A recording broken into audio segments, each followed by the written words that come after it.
Hey, subscribe to this channel and don't forget to ring that bell. I promise you, if you ring that bell, you can get all my videos. And they're really terrific. Like today's video. Gazpacho. Ooh, that didn't come out right. Too early in the morning. Gazpacho. Fantastic stuff from Spain. Listen, this gazpacho is a very traditional gazpacho. It's going to be a short video. It's a very easy recipe, very quick recipe, and very delicious, authentic, beautiful, nice. Going to be delicious.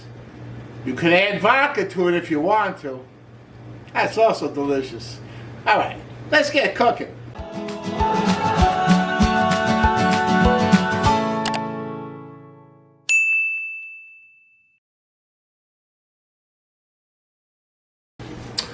Okay, so I have this friend of mine, wonderful lady, great humanitarian. She knows how to cook too. And she has a garden, a magic garden. And in this garden she grows awesome tomatoes. Look at those big boys. That's wonderful. Her name's Lynette. Give her a big shout out and thank her for these fantastic tomatoes. It's the base for my gazpacho. That's awesome. Let's get cooking right now. Woo! It's going to be delicious. Okay. Hey, Lynette, how'd I do, okay? You proud of me? Awesome, awesome. So this recipe uses a blender. And what I'm going to do is I'm going to take all these tomatoes. I'm going to throw them right in the blender. Get it going.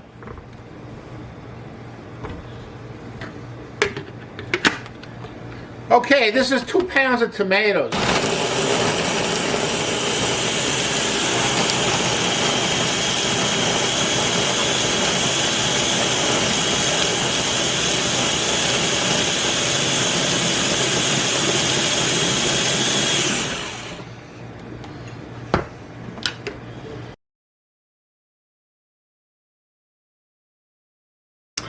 Hey, I just leave a little bit of tomato in there. That helps to puree the rest of the ingredients. If I have too much liquid, you know, this is not like a high power blender. This is the average kind of blender.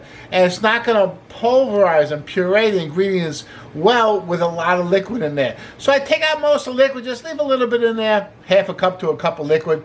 And then I'll put the rest of the ingredients in, puree everything. Then I can add the rest of the liquid back and puree the whole thing together. It's going to work out great. Okay, let me show you what I'm doing. Got a half red onion. I'm just going to slice that up. Throw that in there. Red pepper. It's almost a full bell pepper. It was left over, so there's a little piece cut out of it. There. You use approximately 1 bell pepper, medium size. That'll be wonderful. Throw that in there. 1 nice sized clove of garlic. And then we have a cucumber. About an 8-inch cucumber. You gotta peel it. Cut off the ends, like that. And then throw it right into the blender. Now I'm gonna blend all this together.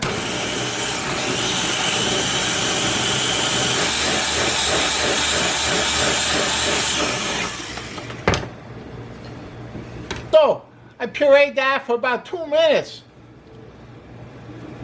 It's got a nice, like a pinkish kind of color to it. That's beautiful. Hey, remember the tomato puree I took out of there earlier? I gotta add it right back. I'm also gonna add half a teaspoon of salt. And just to kick it up a little notch, I'm gonna add a 1/4 teaspoon of Aleppo pepper. Hey, this stuff is like a spicy sun-dried tomato, but not too spicy.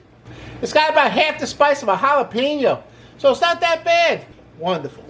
Okay, lastly I have to add a little bit of sherry vinegar. That's very Spanish. Sherry is very Spanish. I'm using this wonderful aged sherry vinegar. Check that out, okay? It's about $10 a bottle. It's like $10 a bottle. Don't tell my wife, she'll cut off my allowance.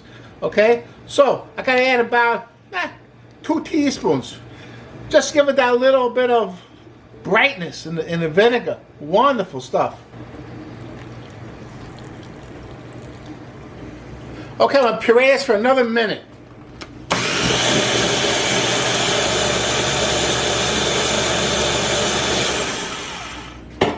Hey, remember I told you I like my gazpacho to be nice and smooth, right? Smooth, rich, and voluptuous. Well, here's where we make it smooth.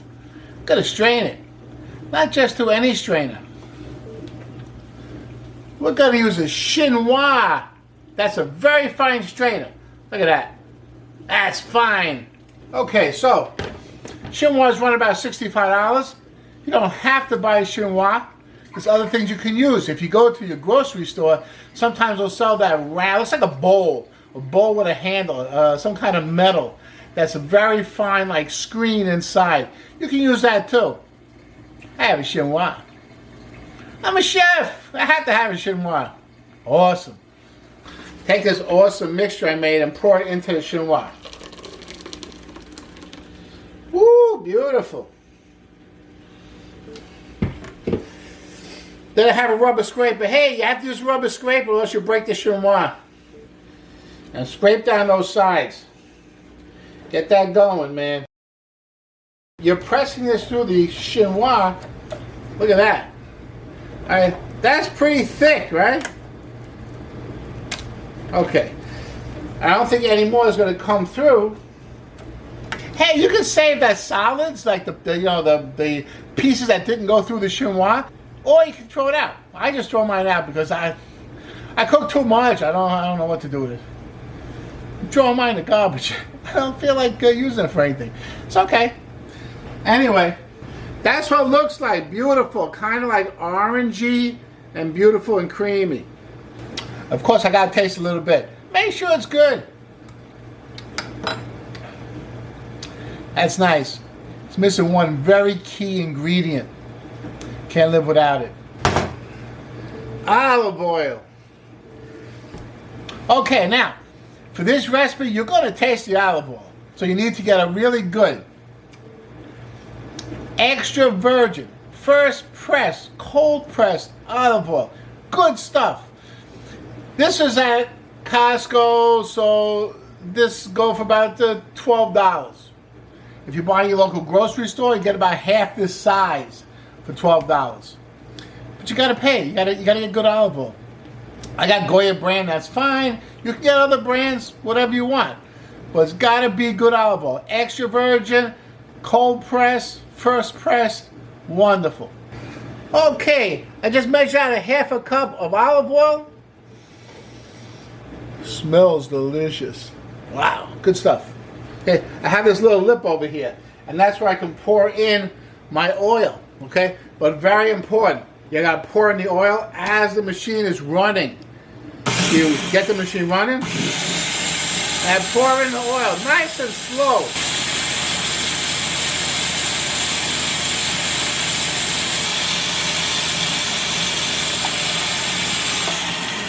Okay, I add the olive oil to it. You see how beautiful, smooth that is. Wonderful. I gotta taste it again. Now that's really good. Great taste with the olive oil. Hey, it's like, rich, nice. It's warm right now. It's gotta be cold, cold, cold. So, I really need this for tomorrow. What I'm gonna do is I'm gonna put it in the refrigerator overnight. It's gonna be delicious. That's why I love my deli containers. Woo! Beautiful.